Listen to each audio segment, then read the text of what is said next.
pour wax ci loi sur l'accès à l'information loi boobu nag li ko waral rek mooy président de la République bi mu ñëwee dafa xam ne loi boobu daf koy dimbale ci lutte contre la corruption waaye aussi ci moo tax li gouvernement yu bari daan bañ mooy adopté loi boobu noonu moom dafa ñëw sawar ci def ci énergie yu bëree bari pour loi boobu noonu nekk en place moo tax fi mu toll nii tey jii ñu nekk fii pour wax ci loi boobu.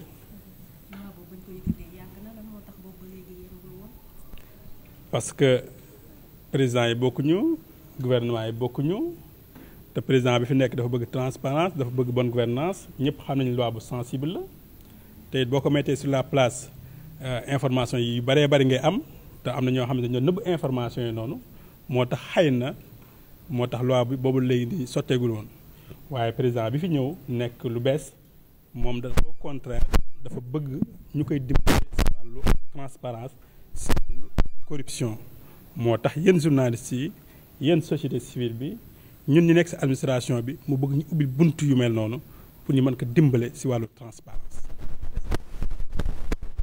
maanaam dinañ ci gis. médias yi déjà gis nañ seen bopp ndax ba ñu koy tëgg médias yi société civile bi teew nañ fa administration bi teew nañ ci ku nekk indi nga xam wax ni nga xalaatee bañ tënk ko def ko benn document kon nag document bu ñu ko voté pare na nekk document boo xam ci ni ku ci société bi yépp ku ci nekk indi nga ci sa xam-xam. ban période ngeen ko fas yéene yóbbu ci kanamu pencum ndaw réew mi ñu daal di koy voté. pour information fi mu toll nii ñuy wax ak yéen loi bi jógee na cour suprême bu yàgg ba amoon na avis favorable bi ñu jógee cour suprême it dem na SGG du gouvernement et incha allah fan yu néew de peut-être yaakaar nañ ne dana jàll conseil des ministres bu jàllee conseil des ministres ba ñu adopté ko ba pare nag mu daal ñëw assemblée nationale. bu ko defee yéen journalistes yi yéen société civile bi ñun administration bi ñu mën a am encadrement mën a accéder ci yenn information yi. ba pare di doxal suñu liggéey ba pare tey ñu protéger ñu. alors ban garantie ngay joxe pour yëf yi dinañ ko mën a appliquer parce que am na yenn dëkk yoo xam ni am na fa Côte d'Ivoire mën a jege wala yenn dëkk yoo xam ne mën nañ ko lim garantie bi c'est quoi par exemple est-ce que ça sera appliqué à 100% une fois que cette loi a été votée au Sénégal. waaw xam nga administration bu si nekk dafa am muy doxee waaye garantie bi na am solo mooy motivation bu fekkee les gouvernants amuñu motivation application 100% du am.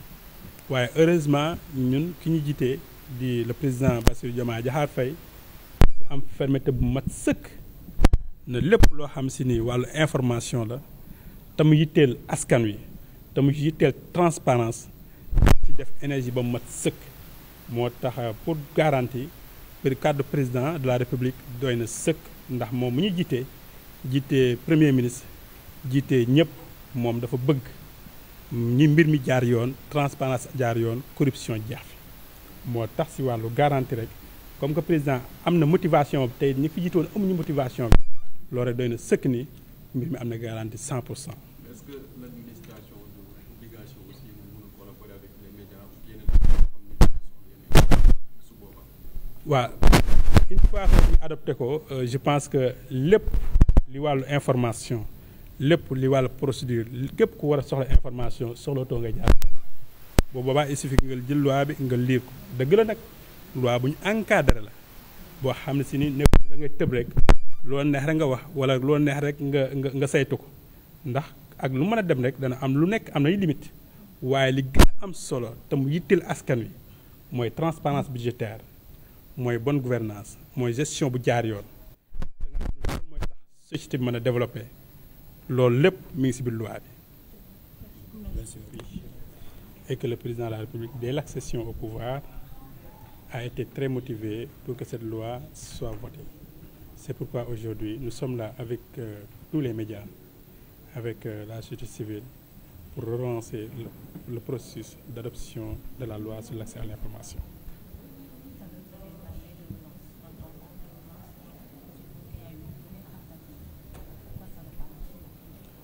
Non, vous savez que les gouvernements précédents n'avaient pas le courage que cette loi soit votée. Mais heureusement, aujourd'hui, avec le président de la République, son Excellence Bassirou Diomaye Diakhar Faye, donc on a repris le processus. Bon, on n'a pas repris le processus, mais le processus est déclenché de nouveau pour que cela soit adopté très rapidement. C'est pourquoi aujourd'hui nous sommes là. Pourquoi le gouvernement précédent n'avait pas de courage à vos yeux? Pour deux raisons, parce que vous savez que si vous avez droit à accéder à certaines informations, pour certains gouvernements, c'est fatal. Mais pour le président de la République, qui veut de la transparence, qui veut de la bonne gouvernance, lui, il a dit que je veux que les journalistes, la société civile, les citoyens aient accès à certaines informations qui ne sont pas des informations, qui sont des informations utiles pour la gestion donc, du public. C'est pourquoi le gouvernement précédent n'avait pas le courage. Mais aujourd'hui, le président Bassirou Diomaye Diakhar Faye veut lutter contre la corruption, veut mettre en place la transparence. C'est pourquoi il met en exergue cette loi. D'accord. Avant le vote, est-ce que vous avez prévu de soumettre aux acteurs des médias la dernière mouture pour qu'ils puissent regarder si les intérêts des médias sont pris en compte dans ce projet de loi ou pas? Non, vous savez que pendant la rédaction de cette loi, tous les médias étaient représentés, la société civile également était représentée, l'administration était représentée et chacun a amené ses inputs. Donc cette loi qui sera en place sera une loi pour tous et avec la contribution de tous. C'est pourquoi je vous dis que les médias et toutes les couches de la société sénégalaise sont représentées dans la rédaction de cette loi. Est-ce que la dernière mouture sera présentée aux acteurs parce qu'on parle d'évolution? Mais absolument, une fois que la loi est votée, oui, ça sera présenté à tous les acteurs. Alors, quelle garantie également donner? On sait que dans certains pays, c'est des lois qui existent en Côte d'Ivoire, dans d'autres pays qu'on peut évoquer, mais que l'application de ces lois-là pose problème. Quelle garantie pour ce qui concerne le Sénégal? Est-ce que ça va être appliqué à 100%?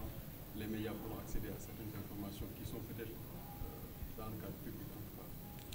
Bon, vous savez que cette loi a prévu beaucoup de choses et que ce n'est pas la loi sur l'accès à l'information et que les gens doivent se comporter comme ils veulent. Donc, on a prévu des articles pour encadrer cette loi, comme dans différents pays qui sont en développement, comme dans les pays européens, comme dans les pays aussi américains. Et quelles sont les limites? Bon, vous savez que toute chose a des limites, évidemment. Voilà, toute chose a des limites. Et quel type d'informations pourront s'attendre à ce qu'on ne puisse pas avoir accès? Vous pouvez répéter votre question, s'il vous plaît? Quel type d'informations peut-on s'attendre à ne pas avoir l'accès? Non, la loi sera accédée à, bon, la loi sera pour tout le monde. De toutes les façons, tout le monde peut accéder une fois que la loi est votée. Mais certainement, il y a des informations comme des informations sur la sécurité publique. C'est des informations sensibles. Voilà, ce n'est pas des informations qui doivent être sur la place publique. Mais par contre, les informations qui concernent la gestion du budget, par exemple, des informations qui concernent la gestion de la transparence, et c'est ce qui est d'ailleurs le plus important d'ailleurs, pour faire avancer, pour lutter contre la corruption, mais aussi pour donc, accompagner donc, les lanceurs d'alerte. Donc tous ces genres de questions seront accessibles pour tout le monde. À quel moment le texte sera soumis aux parlementaires, la période? Pour le moment, ce qu'on peut vous dire, donc, il est dans le bon circuit.